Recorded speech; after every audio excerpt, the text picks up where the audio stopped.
for remote workers, I think this is going to be probably the most challenging, lessons learned that they'll ever have. Sometimes there's no way other, than jumping straight into it.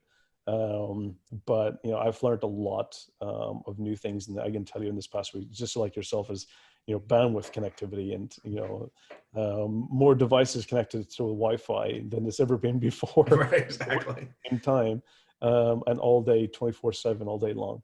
So staying connected, but also good planning will definitely help people get through this, and then prioritization, communication.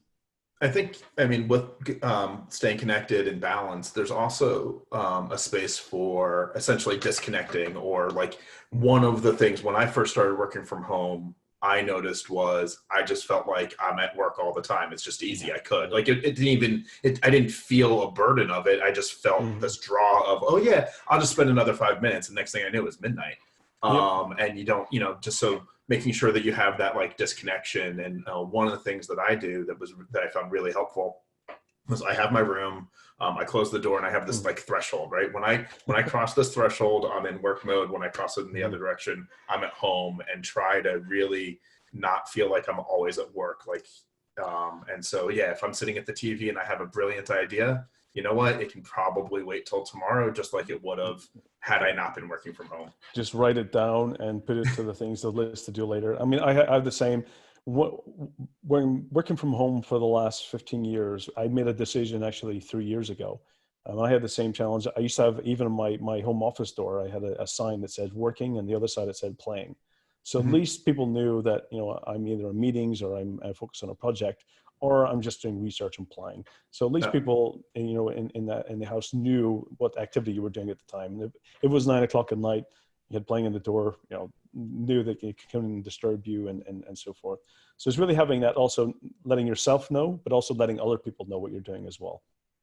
But I made a decision 3 years ago that I separated home office to a small office away from home.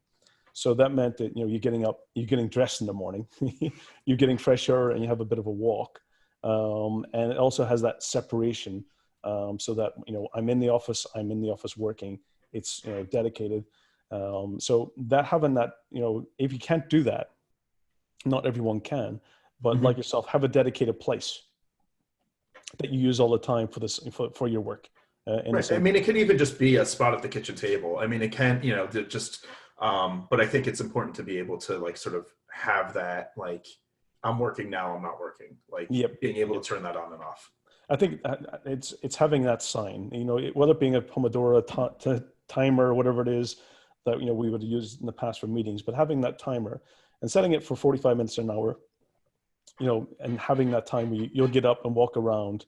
But you're absolutely right. You want to sit at the kitchen table, have a good seat that you're sitting up, having good lighting, having, power connected, having something that's dedicated to that work. And that means that you move away and leave it and come back.